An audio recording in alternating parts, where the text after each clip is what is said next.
ಎಲ್ರಿಗೂ ಸ್ವಾಗತ. ಇವತ್ತಿನ ವಿಷಯ ಬಂದು ಚಿಕನ್ ಸಾರು ಮಾಡುವ ವಿಧಾನ.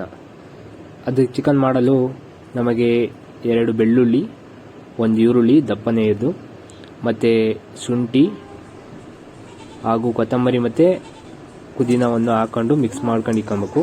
ಮಿಕ್ಸ್ ಮಾಡೋದಂದರೆ ಮಾಮೂಲಿ ಕಲಸಿಕೊಳ್ಳೋದಲ್ಲ, ರುಬ್ಕೊಂಡು ಇಕ್ಕೊಬೇಕು. ರುಬ್ಕೊಂಡು ಇಕ್ಕೊಂಡಾದ್ಮೇಲೆ ಅದನ್ನು ಒಂದು ತಪ್ಪಲೆ ಅಥವಾ ಕುಕ್ಕರ್ ತಗೊಂಡು ಸ್ವಲ್ಪ ಎಣ್ಣೆ ಹಾಕೊಂಡು, ಆಮೇಲೆ ಇದನ್ನು ನಾವು ರುಬ್ಕೊಂಡಿರ್ತೀವಲ್ಲ ಮಸಾಲೆ, ಹಸಿ ಮಸಾಲೆ, ಸೊಪ್ಪು ಅದು ಯಾವುದೇ ಐತಲ್ಲ ಅವನ್ನು ಹಾಕೊಂಡು ಚೆನ್ನಾಗಿ ಅಲ್ಲಿ ಇದು ಮಾಡಬೇಕು. ಕಾದಿರೋ ಕುಕ್ಕರಿಗೆ ಹಾಕಿ ಚೆನ್ನಾಗಿ ಅದನ್ನ ಮಿಕ್ಸ್ ಮಾಡಬೇಕು ಎಣ್ಣೆ ಜೊತೆ ಮಿಕ್ಸ್ ಮಾಡಾದ್ಮೇಲೆ ಎಣ್ಣೆನ ಸ್ವಲ್ಪನೇ ಹಾಕೊಳ್ಳಿ. ಯಾಕೆ ಗೊತ್ತಾ, ಚಿಕನಲ್ಲಿ ಎಣ್ಣೆ ಇರುತ್ತೆ, ಅಂದರೆ ಕೊಬ್ಬಿನ ಅಂಶ ಬಂದು ಅಥವಾ ಫ್ಯಾಟ್ ಇರುತ್ತಲ್ಲ ಎಣ್ಣೆ ಬಿಟ್ಕೊಳ್ಳುತ್ತೆ. ಆದ್ದರಿಂದ ನಿಮಗೆ ಎಣ್ಣೆ ನೋಡ್ಕೊಂಡು ಹಾಕೊಳ್ಳಿ. ಅಕಸ್ಮಾತ್ ಏನಾರ ಫ್ಯಾಟ್ ಜಾಸ್ತಿ ಇತ್ತು ಅಂದ್ರೆ ನೀವು ಒಂದು ಸ್ವಲ್ಪ ಹಾಕೊಳ್ಳಿ ಎಣ್ಣೆ, ಇಲ್ಲ ಅಂದರೆ ಒಂದು ಸ್ವಲ್ಪ ನಿಮಗೆ ಎಷ್ಟು ಬೇಕೋ ಅಷ್ಟು ಹಾಕೊಳ್ಳಿ. ಅದಾದಮೇಲೆ ಚೆನ್ನಾಗಿ ಮಿಕ್ಸ್ ಮಾಡಬೇಕು. ಕ್ಲೀನಾಗಿ ತೊಳೆದಿರೋ ಚಿಕನ್ನ ಅದಕ್ಕೆ ಹಾಕಿ ಮಿಕ್ಸ್ ಮಾಡಬೇಕು. ಆ ಮಸಾಲೆ ಕ್ಲೀನಾಗಿ ಕುಕ್ಕೊಳ್ಳಂಗೆ ಚಿಕನ್ ಪೀಸಿಗೂ ಕುಕ್ಕೊಂಡಾದ್ಮೇಲೆ ನೀವು ಚೆನ್ನಾಗಿ ಇದು ಮಾಡಾದ್ಮೇಲೆ ನೀವು ಒಂದು ಸ್ವಲ್ಪ ಉಪ್ಪು, ರುಚಿಗೆ ತಕ್ಕಷ್ಟು ಉಪ್ಪು ಹಾಕ್ಬೇಕು. ಅದಕ್ಕೆ ಚೆನ್ನಾಗಿ ನಿಮ್ಗೆ ಎಷ್ಟೊತ್ತಾಗುತ್ತೋ ಅಷ್ಟು ಚೆನ್ನಾಗಿ ಬೇಯಿಸ್ಬೇಕು.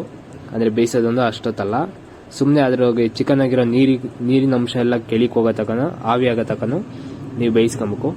ಬೇಯಿಸ್ಕೊಂಡಾದ್ಮೇಲೆ ನೀವು ಒಂದು ಸ್ವಲ್ಪ ಉಪ್ಪು ಹಾಕೊಬೇಕು. ರುಚಿಗೆ ತಕ್ಕಷ್ಟು ಉಪ್ಪು ಹಾಕೊಂಡು ಆ ನೀರೆಲ್ಲ ಹಿಂಗಾದ್ಮೇಲೆ ನೀವು ಒಂದು ಸ್ವಲ್ಪ ನಿಮ್ಮದು ಮಸಾಲೆ ಇರುತ್ತಲ್ಲ, ಈ ಯಾವುದಾದ್ರು ಮಾಮೂಲಿ ಅಡುಗೆಗೆ ಅಂತ ಮಸಾಲೆ ಮಾಡಿರ್ತೀರಲ್ಲ, ಆ ಮಸಾಲೆನ ಹಾಕೊಂಡು ನೋಡ್ಕೊಂಡು ಹಾಕೊಬೇಕು. 1 ಸ್ಪೂನ್ ಹಾಕೊಬೇಕು ಅಂತ ಹೇಳಿದ್ರು ನಮ್ಮಮ್ಮ. ನಮ್ಮನೆಗೆ ಮೀಡಿಯಮ್ ಸ್ಪೂನ್ ಇದೆ, ಮೀಡಿಯಮ್ ಸ್ಪೂನ್ದಾಗ 1 ಸ್ಪೂನ್ ಹಾಕೊಳ್ಳಿ ಸಾಕು ಅಂತ ಹೇಳಿದ್ರು.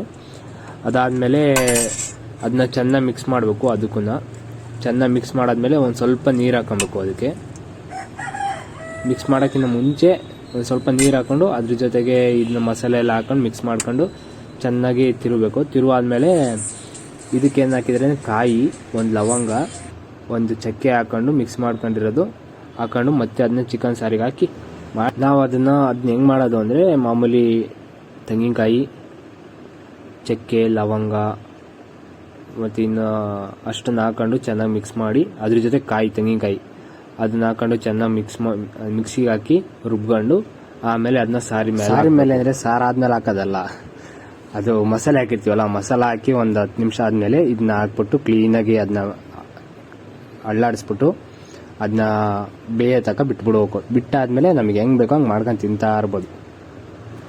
ಆಲ್ಮೋಸ್ಟ್ ಹಳ್ಳಿ ಕಡೆ ಎಲ್ಲ ನಾನ್ ವೆಜ್ ಮಾಡಿದಾಗ ಆಲ್ಮೋಸ್ಟ್ ಸಿಪ್ಪಟೆ ಎಲೆ ಅಥವಾ ಅರ್ಕನೆಟ್ ಲೀವ್ಸಿಂದ ಊಟ ಮಾಡೋದು ನೋಡಿದ್ದೀನಿ.